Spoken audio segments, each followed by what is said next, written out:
আসসালামু আলাইকুম। সুপ্রিয় বন্ধুরা, আপনারা যেখান থেকে এই মুহূর্তে আমাকে দেখছেন সবাইকে স্বাগতম জানিয়ে আজকে শুরু করছি আজকের গুরুত্বপূর্ণ আপডেট। আপনারা জানেন বাংলাদেশে সামনে নির্বাচন উপলক্ষে বাংলাদেশের প্রত্যেকটা লোকের আইডি কার্ডে অনেক রকমের ভুলভ্রান্তি আছে। কারো নামে ভুল, তারপরে কারো বয়সের মধ্যে বিভিন্ন রকমের ভুলভ্রান্তি আছে। এগুলা সংশোধনের জন্য সরকার প্রজ্ঞাপন জারি করেছে। তো আপনারা সবাই সংশ্লিষ্ট যোগাযোগ করবেন। যোগাযোগ করে আপনারা এগুলা খুব দ্রুত, কারণ সময় দিয়েছে মাত্র 2 সপ্তাহ, 14 দিন সময়ের মধ্যে আপনারা এগুলো সংশোধন করতে হবে।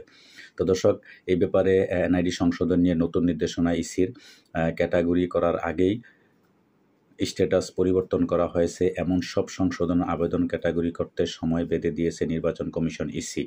আগামী 3 কর্মদিবসের মধ্যে এইসব ক্যাটাগরি করতে নির্দেশ দিয়েছে সংস্থাটি। বৃহস্পতিবার 14 নভেম্বর এনআইডি সিস্টেম